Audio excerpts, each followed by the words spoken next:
Okay. And then I'm going to share my screen. I have a PowerPoint that I go through when I do this. Let me put this here and then, okay.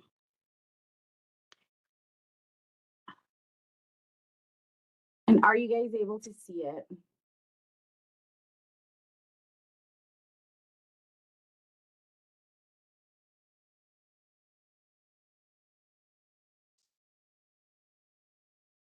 I don't know if anyone's responding because everyone's muted. Yes, I'm able. Okay. Jennifer, can I get your last name? I just can't see it on the screen.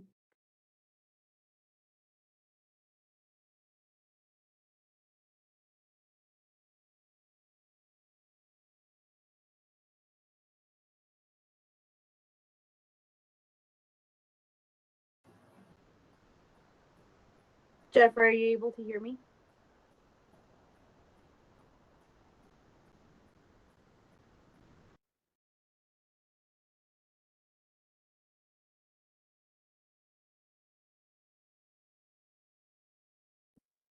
Pull up my chat feature here. All right, so let's get started. Thank you for coming. This is to help you be able to navigate your nursing exams. It also will help with your quizzes because the questions are very similar. So let's see, let me go back over here to my actual PowerPoint. Let's see. Let's figure this out first.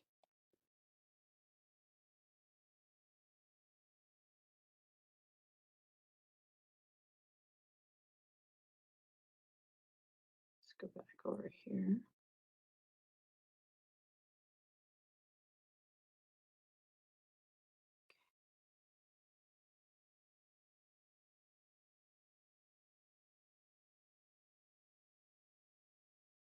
I don't know why it was all the way in the back, but all right.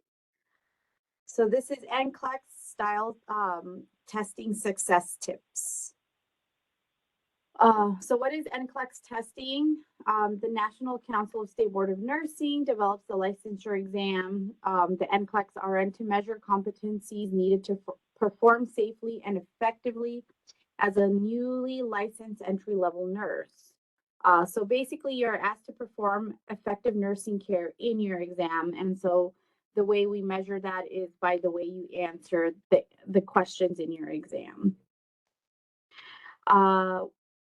Why am I taking a test like this now? So first of all, you're going to take these to improve your skill in NCLEX style questions. It improves your critical thinking skills, improves your patient care decisions, improves your prioritization, improves your teamwork skills, and then improves your chances of passing the NCLEX RN on your first try. Nursing exams, so they're designed not to just test how much you remember or understand about a subject.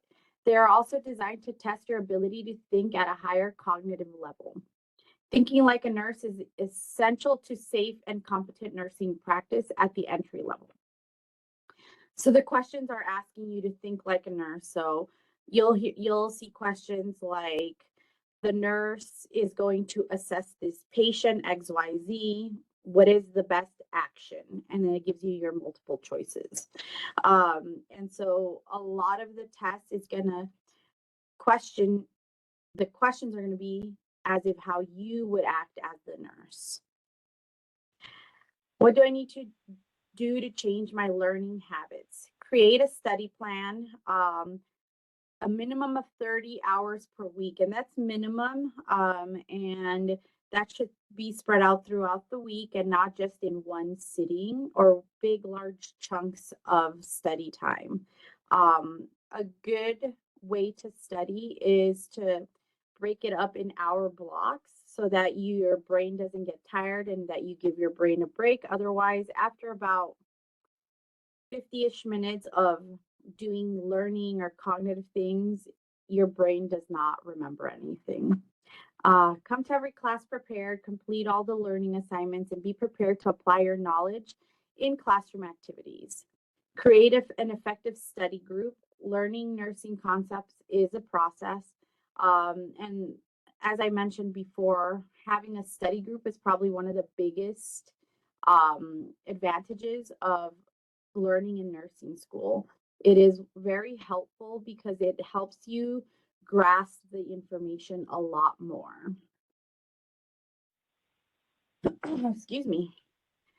You need to think like a nurse. So as a nurse, you need to be able to do more than just memorize and understand information when caring for a patient. So you need to be able to apply and analyze information, and then you need to be able to evaluate the information.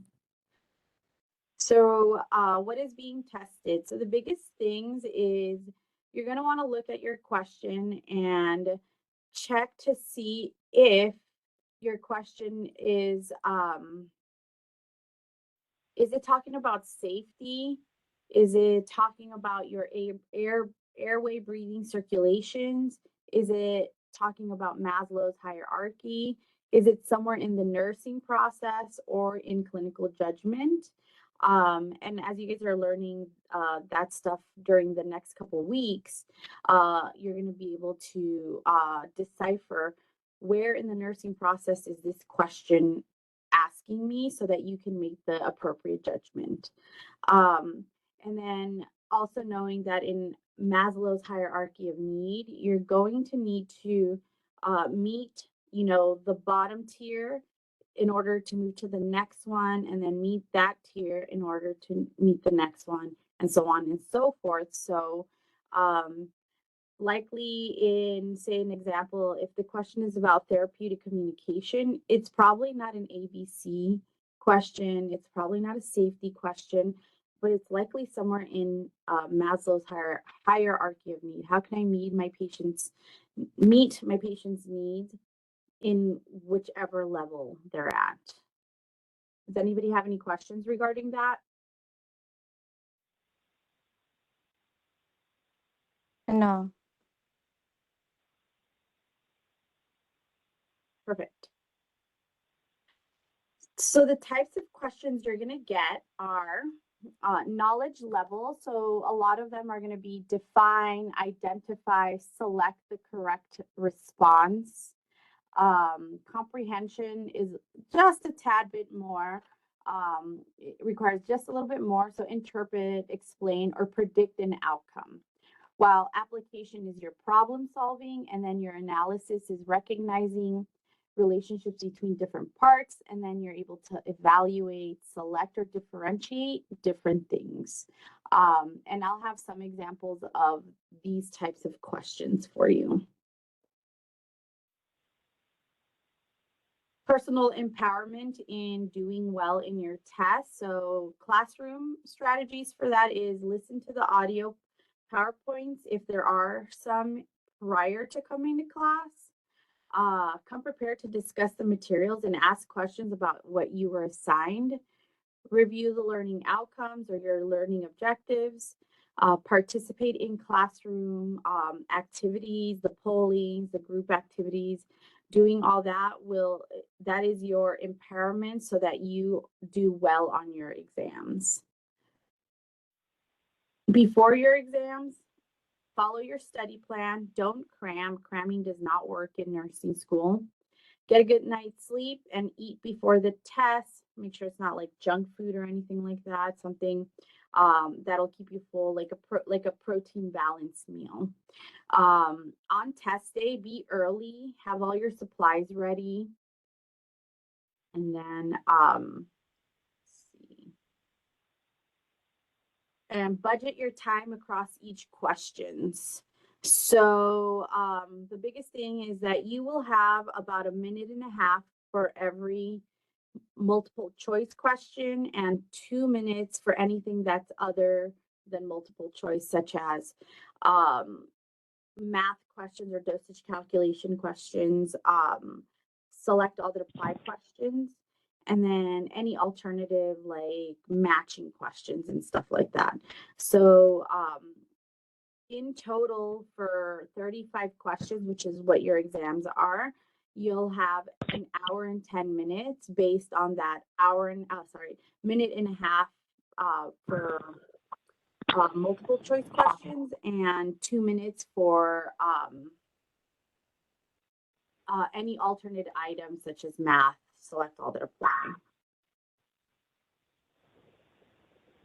What are questions, or how are questions set up? So nursing school questions or NCLEX questions will have a STEM, best responses, and then your distractors, which is your wrong answer. Okay. So understanding parts of a multiple choice question is the case. So the scenario, description of the patient or what is happening. The STEM is the question itself. So what is it asking you? And then the distractors are incorrect, but feasible choices. So they're incorrect in some manner, but maybe one portion of it is correct and the other portion is not. And that's what you have to be able to differentiate. Reading the question. So read the entire question twice before looking at the answers. Identify keywords in the STEM first, like keywords such as first, priority, initial, early, most important. These words will typically be in bold and will mean that they're trying to point something out. Another strategy is using a piece of paper while you're reading your screen to read your questions. Cover your answers before looking at them, because we all do this. If we are reading a question, right? We're reading here, we're around here and we're distracted looking at our answers. We all do it. It's normal for us to do that. So a good way to like make sure you focus on your questions is using a piece of paper and covering the answers up, and then read your question correctly. Does that make sense?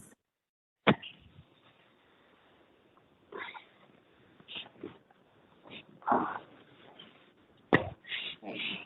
So the myth, reading the question, which sample is the most orange? And I think we all have seen those memes and things like that, where which one is the most orange here? And they're all pretty orange, right? So we're not trying to, trick you. Typically your distractors may seem correct, but there's something that is incorrect in them that you have to pick out. Okay.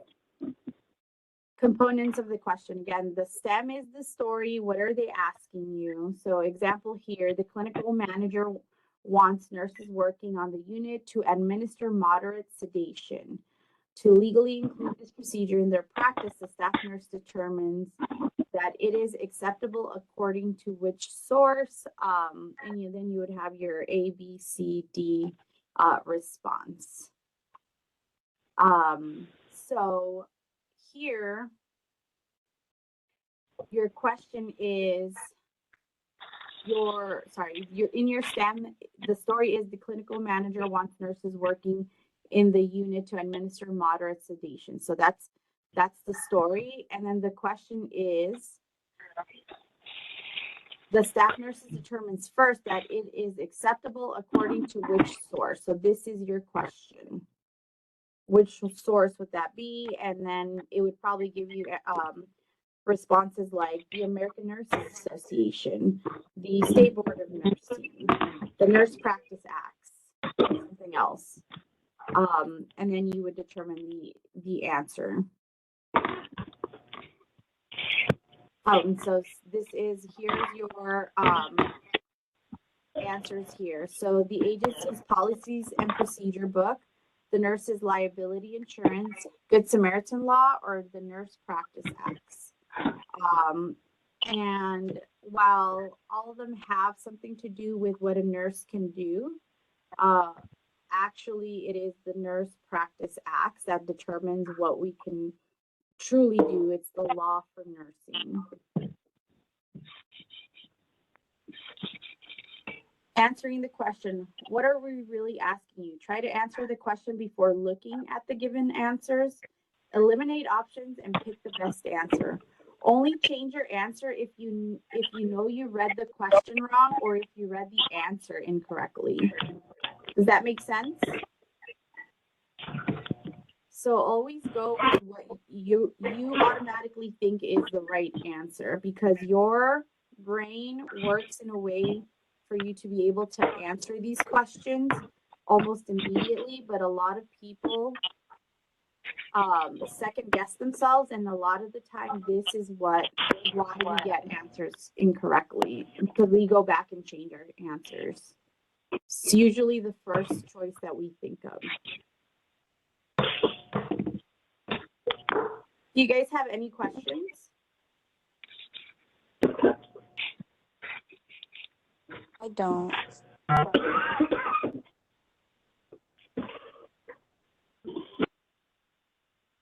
Perfect. I muted because I think I was hearing some extra noise. Hold on, let me go back because I think it moved. Okay. All right. So so again, go with your gut. Your gut tells you a lot of the answers. All right, types of questions. So we talked about them. So it's multiple choice, so situations or scenarios, and a question, 4 possible answers, but only one is best for the question being asked. Pay attention to the information, the who, the where, the why, the what, the when, the how, so that you are focusing on what your answer is going to be. All right, so here is an example question. A patient who is visibly upset says to the nurse, I want to talk with the head nurse. No, get me the supervisor and the director of nursing and the owner of the hospital. I am mad. What is the best response? So look at your responses and you guys tell me, what do you think the best response is?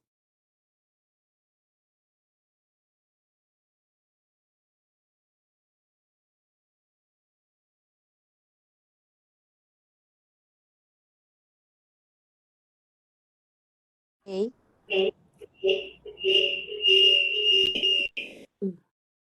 All right, so let's think. All right, Arnisha, which one do you think it is? I think you're muted, so let's see. Try to unmute. Can you hear me?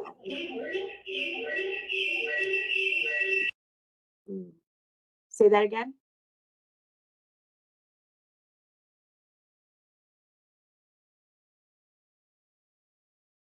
Can you hear me? Who's speaking? I don't know what I'm doing right now. Say that again.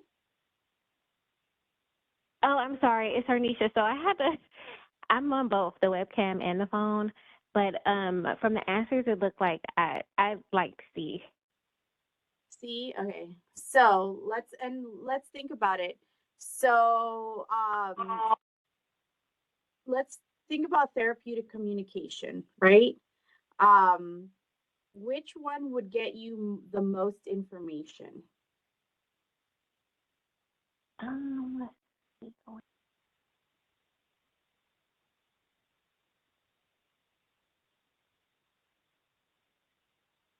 see. C. C? It's asking like the open-ended question. Why do you want to talk to? Well, no. I'm gonna stick with C. C? Okay. So let's look. So we're gonna move to the next screen.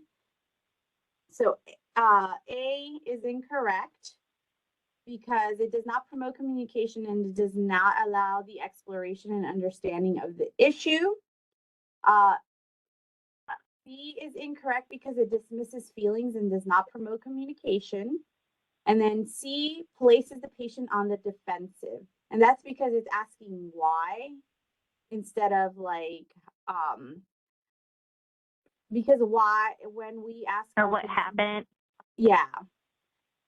Makes them a little more defensive, like we're blaming them almost. and it doesn't really diffuse the situation because they're still asking to, to speak to someone. And then D, the nurse uses the technique of paraphrasing. So really what she's doing, and then I'm going to switch to the back with a D, is you seem very upset.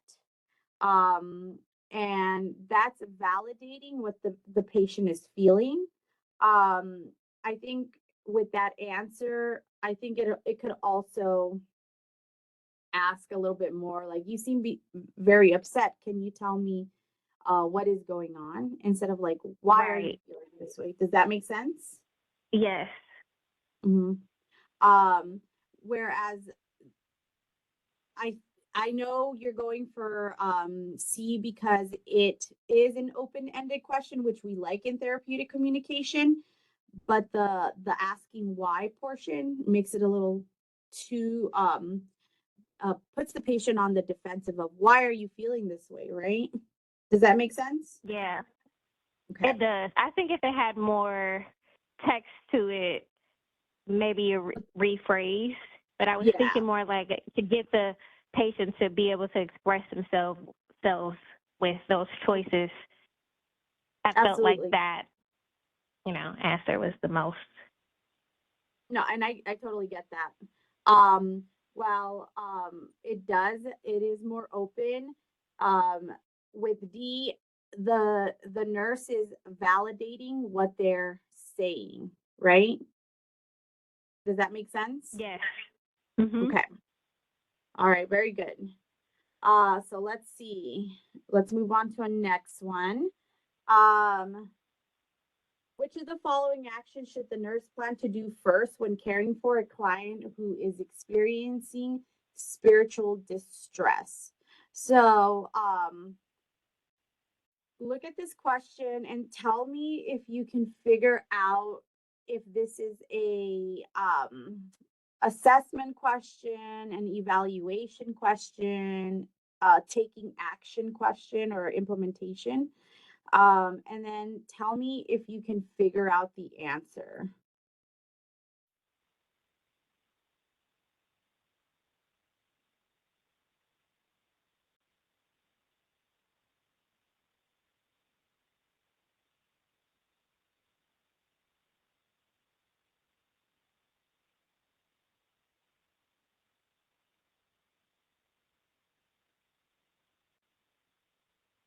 So what do you guys think?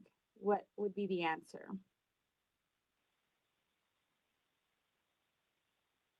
B. Okay. And what um what do you think the nurse is trying to do here? Assess, implement, evaluate?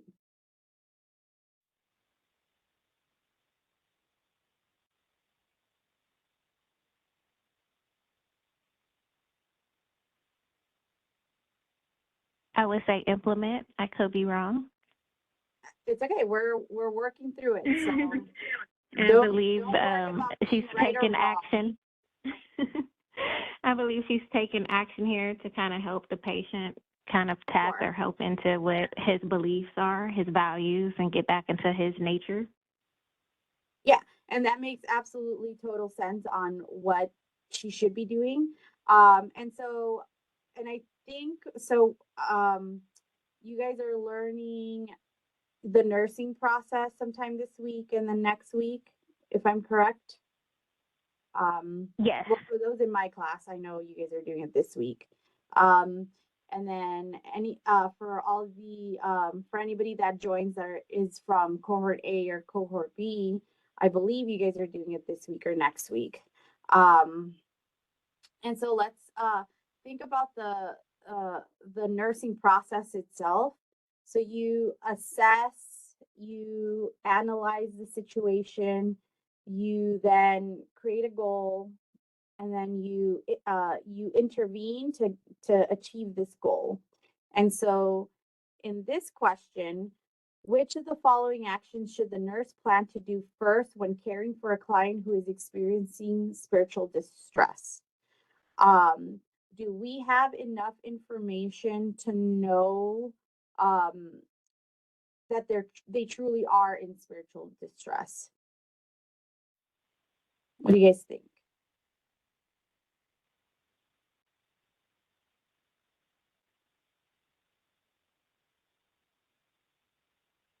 No. Right? So how would we get that information? From asking the patient or the patient Yeah. telling us. The patient telling us, which is the first step of the nursing process, which is what? The assessment. Mm-hmm. So this question is actually asking you to assess. So knowing this, right, knowing that it's an assessment, what would your answer be? Would you change your answer is what I mean.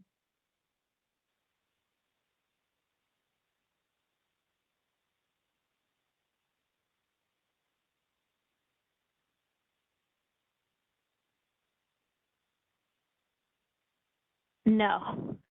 I No. don't know. Out of all the choices. So is explaining the major beliefs of different religions going to give you information from the patient? No. Okay. So we can take that off, right? Will making a referral to a member of the clergy give you information?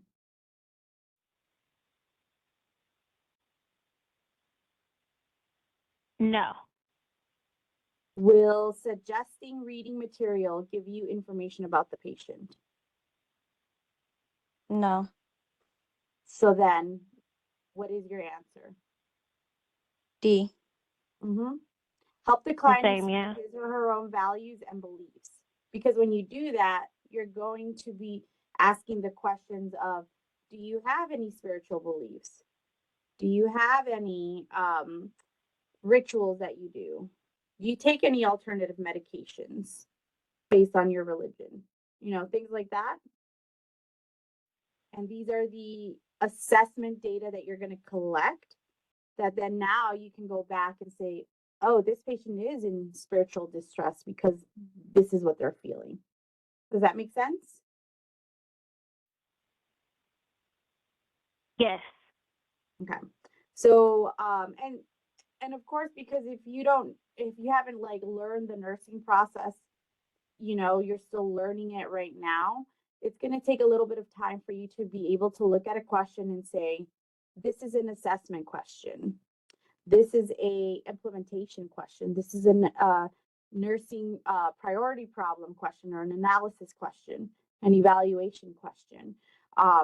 The best thing you're going to want to do is continue to practice those NCLEX style questions so that you can get familiar with the various types of questions that will fall into each of the categories of the nursing process. Yeah, because I think for me, when I think of assessment, I think of like the initial assessment, kind of like the getting the basic information, like patient's name or symptom signs and symptoms, things like that. So yeah, and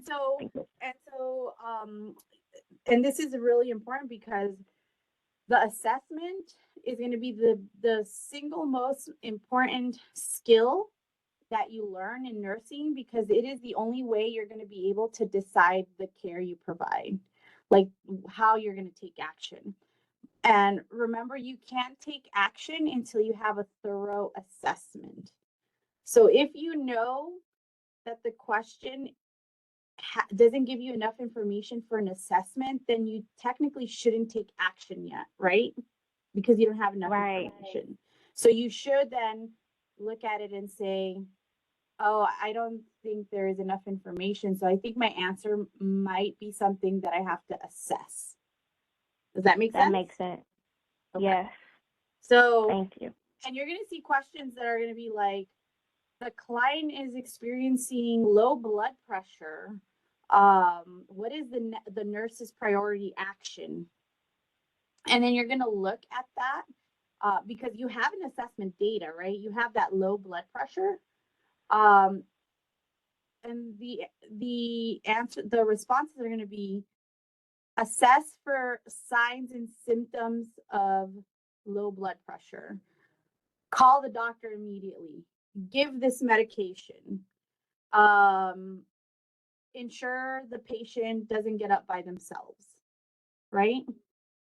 Yes. Out of those four, which one would you do first initially? A, check the blood Right. pressure. So you already have the blood pressure. You want to check the symptoms of blood pressure, right? And once you have that information, so if the question changed and say it was you're taking care of a patient, they have a blood pressure of 80/65, they're complaining of dizziness and lightheadedness, period. What is the nurse's next action? So now you have more information, so you can actually now maybe let the doctor know, right? Ensuring patient safety if there are other parts of that question. So because you have enough assessment data to take action. Does that make sense? Yes. Okay. So you want to look at these Thank- questions and see what it tells you, so that you're like, okay, well, I have enough assessment data where I can pick these other answers. But if there isn't enough, then you need to. So the question is likely asking you to collect more data, and so forth. All right, let's see. We got another question here. A nurse in a wellness center is presenting a class on integrating holistic therapies with traditional healthcare. The nurse talks about the trend in healthcare to treat each client in a manner that reconnects the total being, which would best be considered a holistic approach to health. What do you guys think?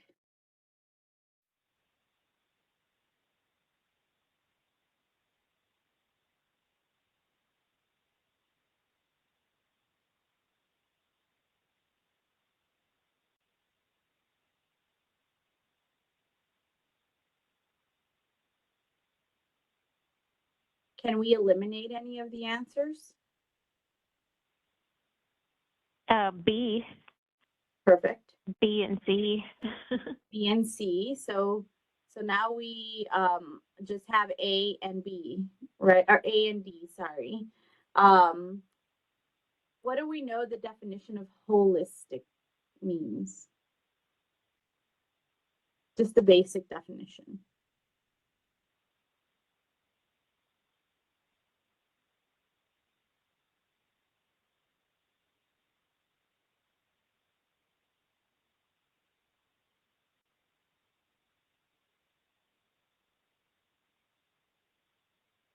I think it's more like on a broad spectrum of like treatment, like outside of just medicine. Perfect. Looking at like emotion. Yeah, absolutely. Okay, so you're on the right track there. So, and holistic nursing, it really just means caring for the patient as a whole and not just the illness that they're experiencing.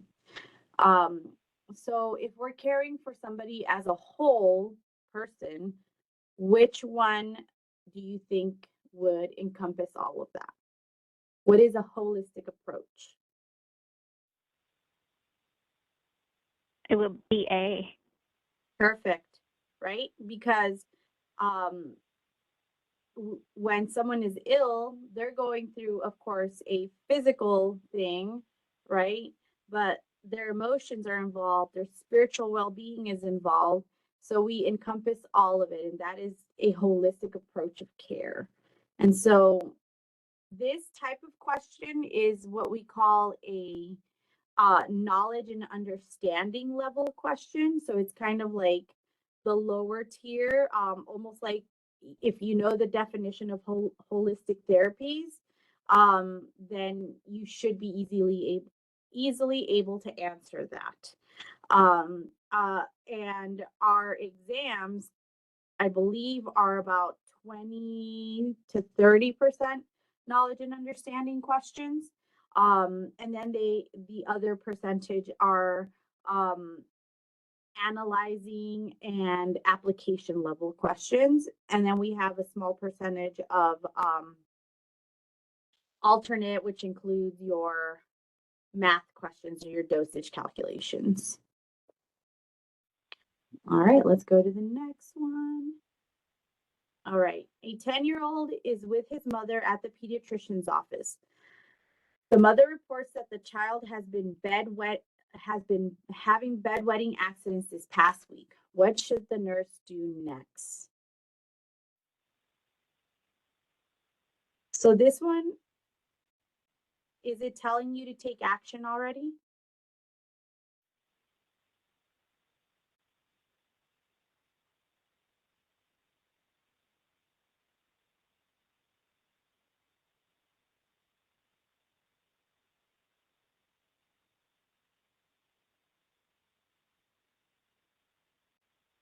Yes. Very good. So it's telling you to do something. And I don't want you to confuse that with it not being an assessment, because it could be an assessment, but that's also taking action, if that makes sense. So which answer do you guys think it is?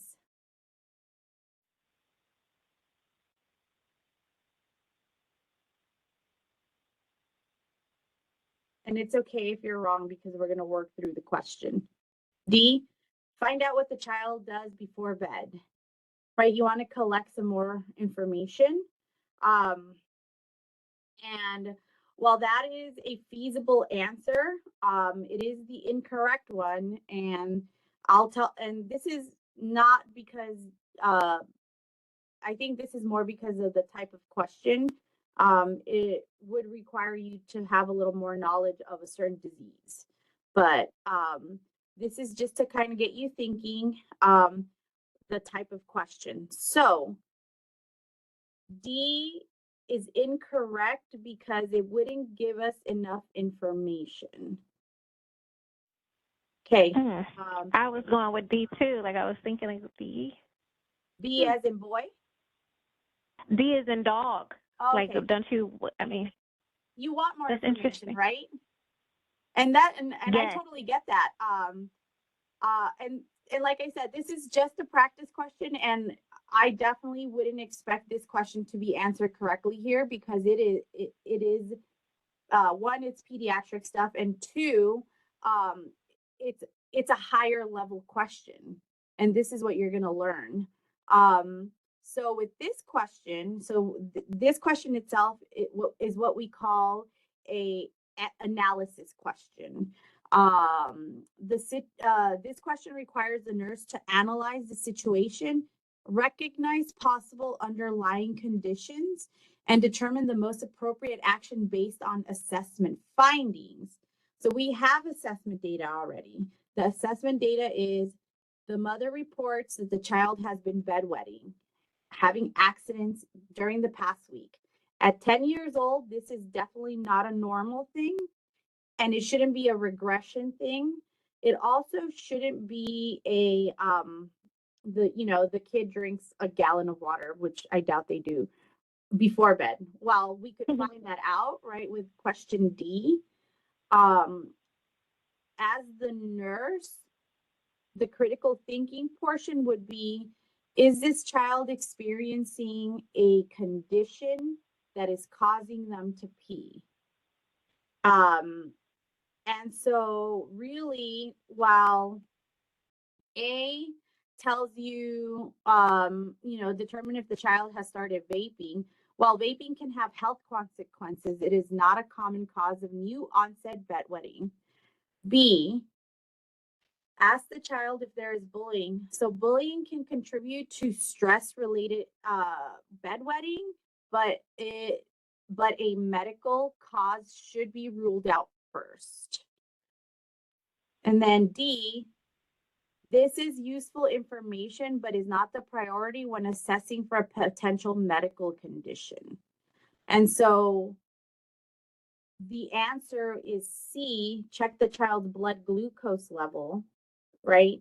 And this is only if you had any clue that maybe young kids get diagnosed with type 1 diabetes, and a big symptom of this is excessive urinating, which can cause a recurrence of accidents at night. So I understand you guys wouldn't know the answer to this question. This is just so that you can look at the type of question and see that it takes a little bit of higher knowledge than just memorizing information. Does that make sense? Yes. Okay. Absolutely. Awesome.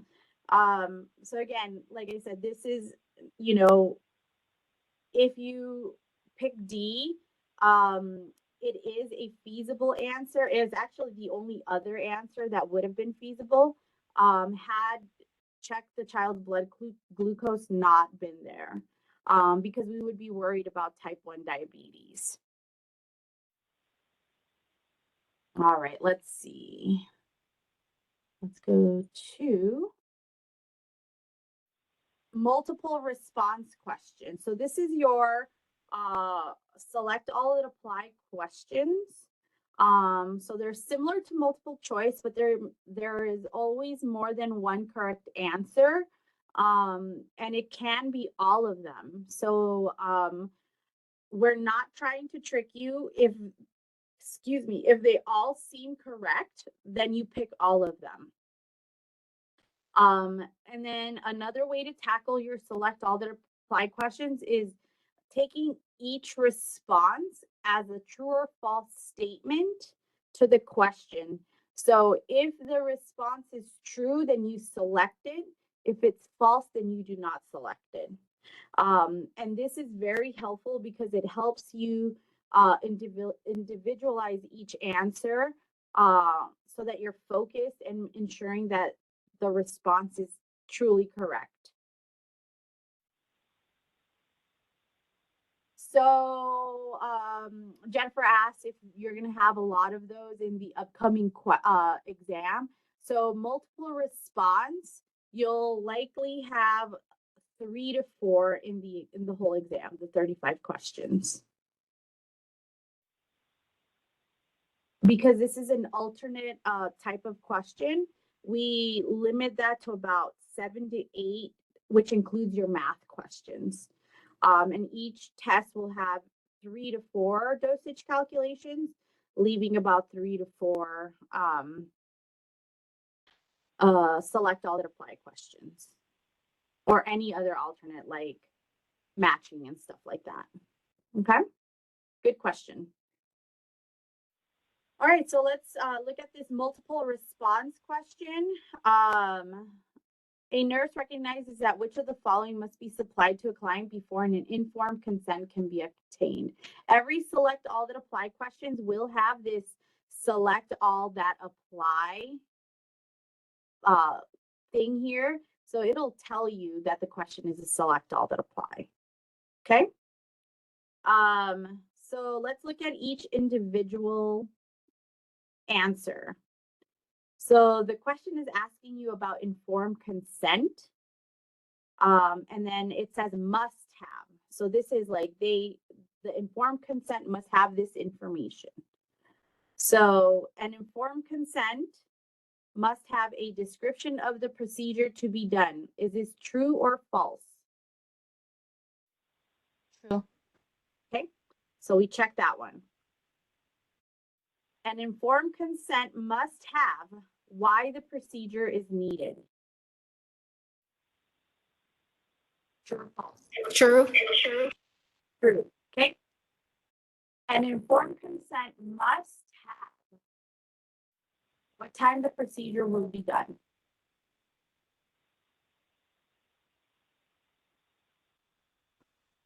Is it true?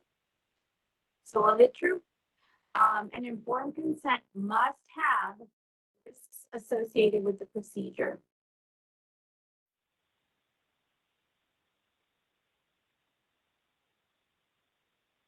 True or false?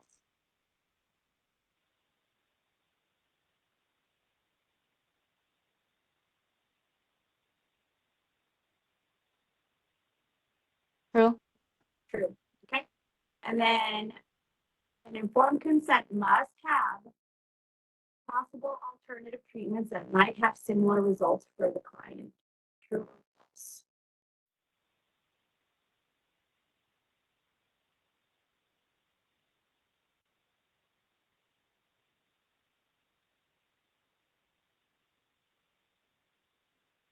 True.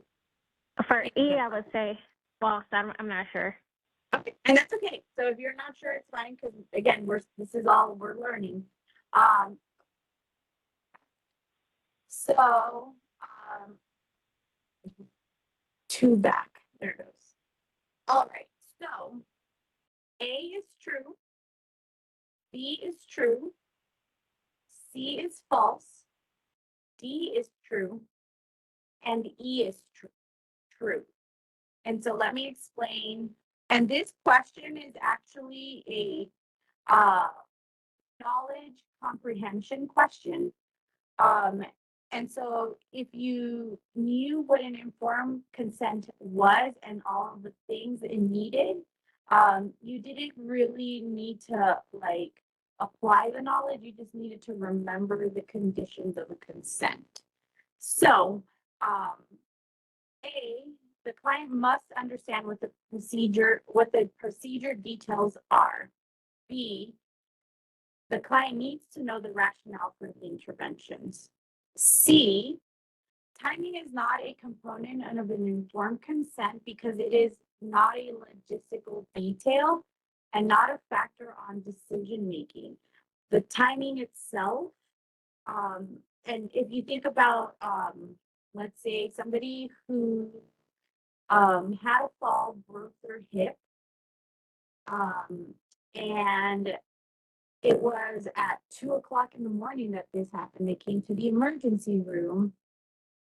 The orthopedic surgeon had them sign a consent with the idea that they will try to fit them in their schedule between their scheduled surgeries. Does that make sense?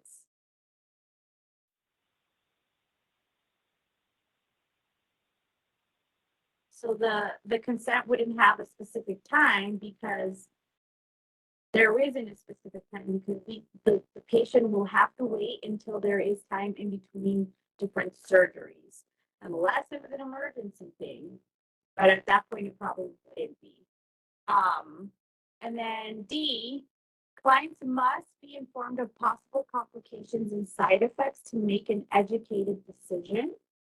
And then E, clients must be aware of other treatment options so they can make fully informed decisions, right? If there was a different option to a treatment that may be more favorable for the patient, they might not want to consent to the current treatment. But if they didn't know that, then they're not making an informed decision on whatever their consent is for. Does that make sense?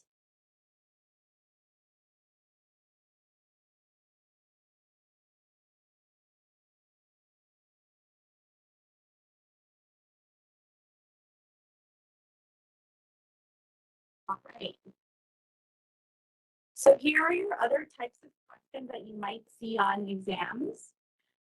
Select an area called a hotspot. So you see the picture down at the bottom here. It might tell you to like click over it and type in what it is. That's called a hotspot.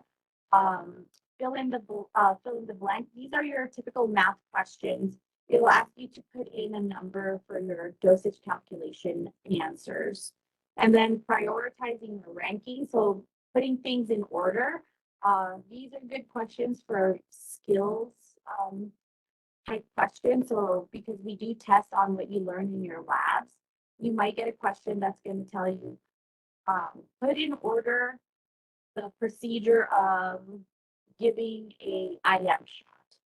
And then it'll give you all the steps, and then you just have to rank them in order. If that makes sense. I can tell you that we probably use we definitely use the fill in the blanks for math. That's what that is. And then the ranking or prioritizing. I think throughout the semester, we might have like 3 or 4 questions for the entire semester. At least for cohort C, that's what I average for those types of questions. Okay. All right, so let's see. Next, let's try working on these questions here. When teaching a non-licensed assistive personnel about the importance of hand washing and preventing disease, the nurse makes which of the following statements? And then which will be your correct answer?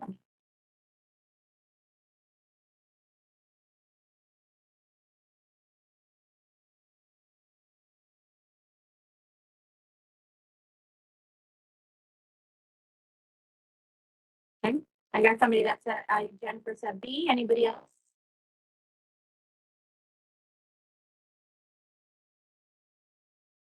B. B, okay. That is correct. B, hand washing is a method for preventing cross-contamination.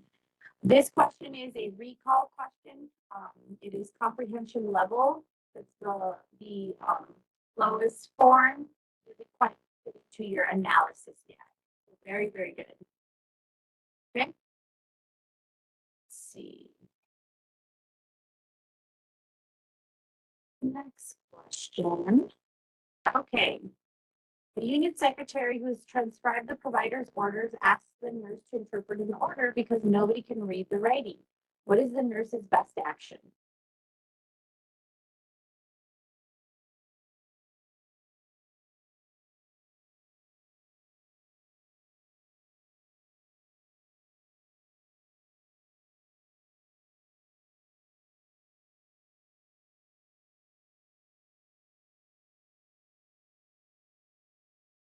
That C. Anybody else?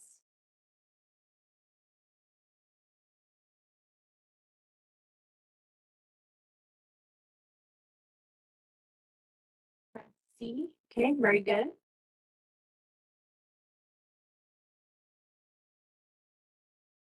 Anisha, what do you think?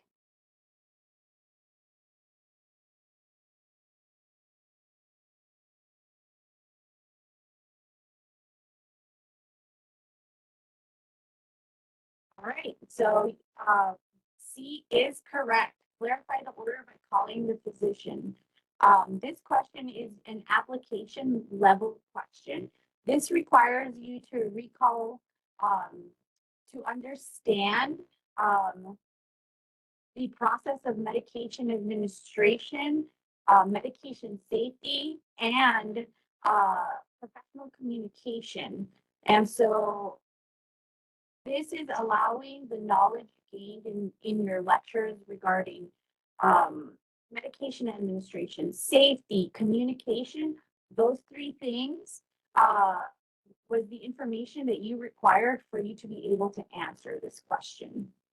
And so it requires a little bit more than just recalling like the definition of something or knowing that 2 plus 2 is 4.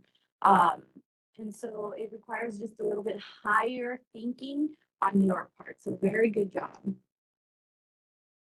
All right, let's see what the next one is.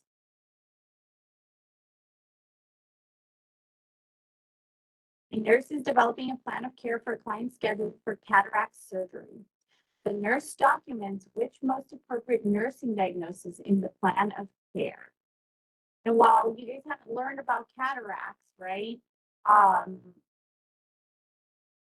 The most basic thing, you would know that cataracts is a condition of the eye. What do you guys think would be the best answer to here?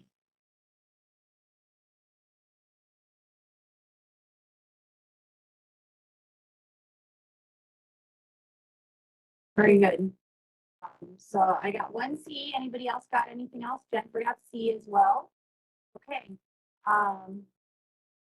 Renisha, what do you think? Oh, sorry, I just got back on. I had to close out. I couldn't hear anything, so I just joined from the app. No worries. Read the question on the screen if you can, and then let me know if you know the answer.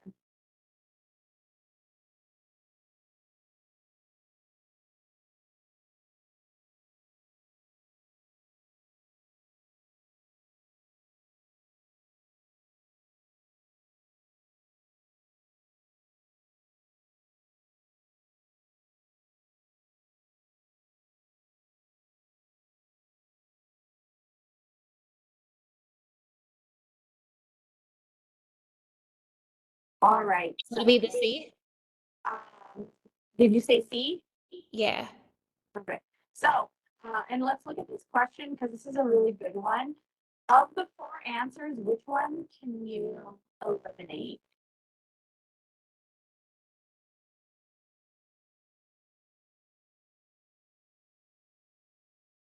Alteration in nutrition, self-care deficit.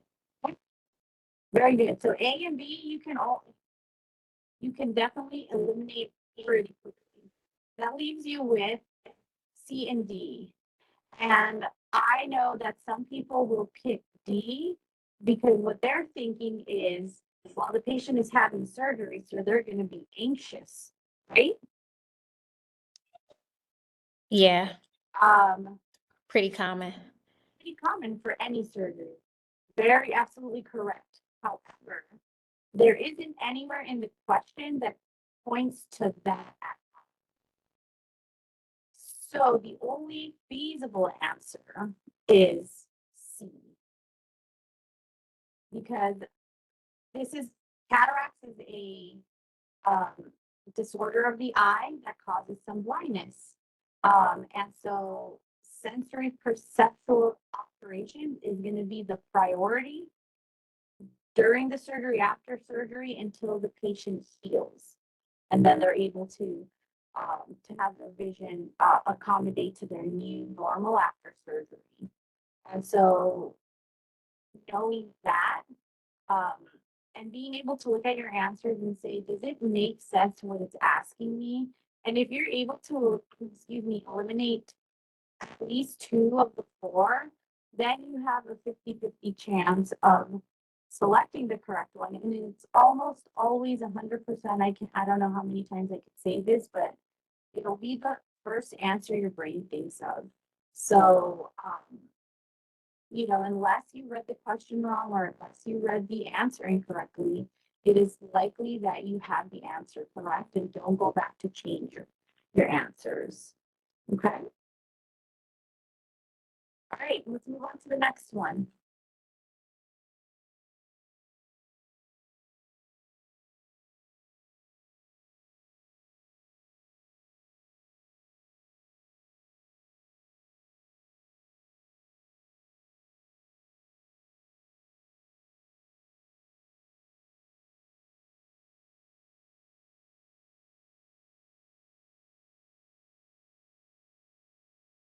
Jennifer picked C. Okay.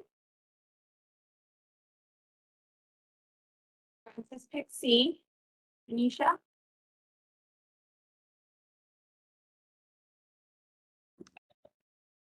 Sorry, for infection control, I would go with C. All right, very good. That is absolutely correct. And this question is an application level question. It required you to understand and know the information about the cycle of infection and how to prevent infection. And it really, how did you guys select that was the only one?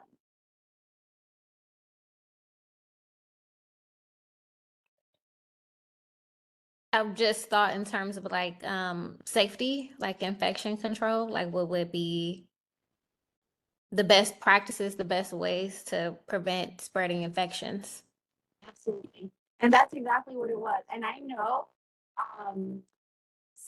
Some people could look at this question and say, well, we got to check the temperature because if they have a fever, that means they have an infection.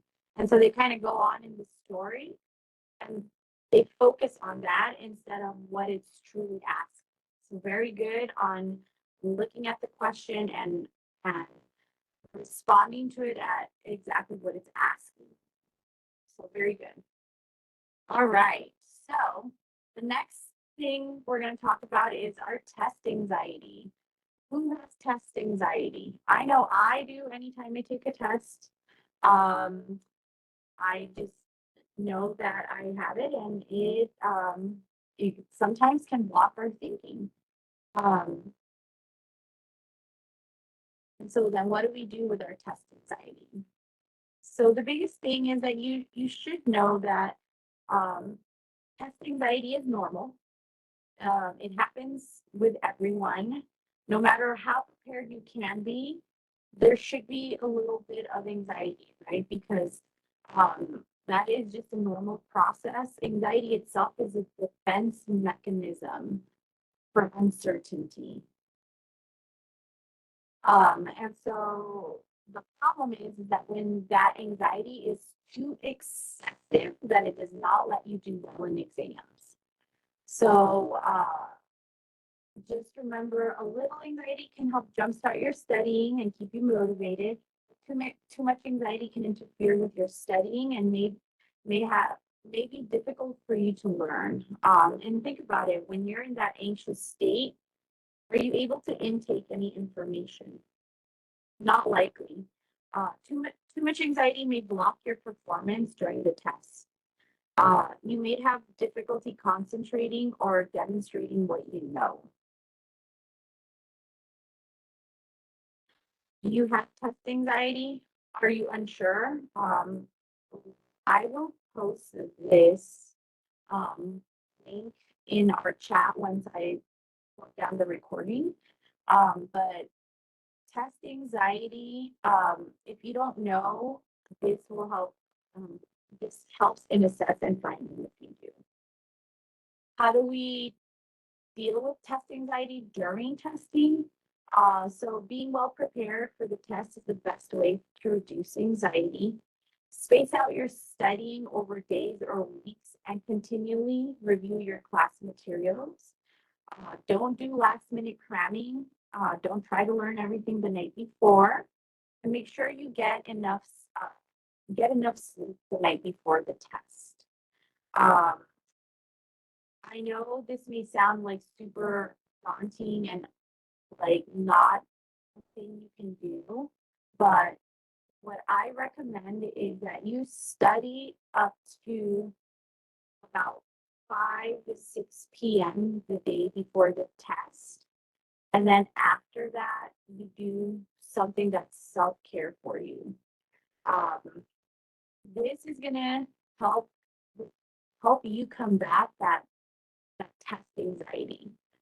The more calm you are before the test, the better it will be in the long run for you. Maintain a positive attitude as you study. Think of doing well and succeeding. This is probably like one of my biggest things that I tell students. Like, don't come into your exam, I'm going to fail this exam. I'm going to do horrible.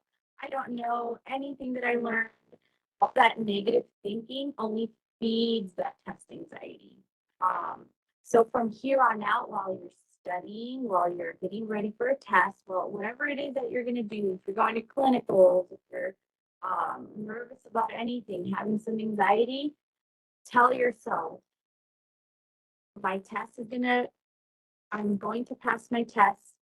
I'm going to pass my simulation. I am going to do well in clinicals. It's that positive attitude and thinking that's going to help you succeed. And the more you do it, you're changing the way you're thinking about your nursing school. The more negative thoughts we have, the less we give that opportunity for ourselves to be successful. Eat a light and nutritious meal before the test and stay away from junk food as much as we love it. Focus on positive self-statements such as I can do this. Don't worry about other students finishing the test before you do. That's a big one. I know people get super anxious as soon as the first student stops and is done with the test and leaves the room. And then everybody leaves the room. Everybody gets the same amount of time. I always advocate for you to use every single minute of the test that you have because, student A who finished 19 minutes, you have no idea how they did. They're not taking the test for you, you're taking your own test. And it is likely that they are not taking advantage of the time they have. How do you read questions carefully if you're speeding through it? And so, while it's hard to tell you to do this, like focus only on yourself, use it as a thing. If you notice that, oh, a student has finished the test and I still have 20 questions to go, stop yourself from thinking that while you're in your testing, and think of something positive. Stay focused on the question, take the time that you need to do your best. And I really tell everybody, use the 70 minutes that you have for your exam. Don't rush it. 70 minutes will, if you're, finishing up to that 70 minutes, that means that you're taking your time and reading the questions, that you're taking the time to look at those answers correctly. And the last thing for anxiety is if you start getting anxious while you're taking the test, it's okay to stop what you're doing for a minute or two, take a deep breath. A good technique for me that works when I'm anxious is I start naming things. Like in my head, I'll say types of cars, and I'll start naming Honda, Subaru, whatever, and take a minute to do that. But your brain cannot process different things at a time. Close your eyes and let it distract you for a minute, and then go back to your exam. And that will be very helpful if you do get that test anxiety. All right, guys. Do you guys have any questions for me?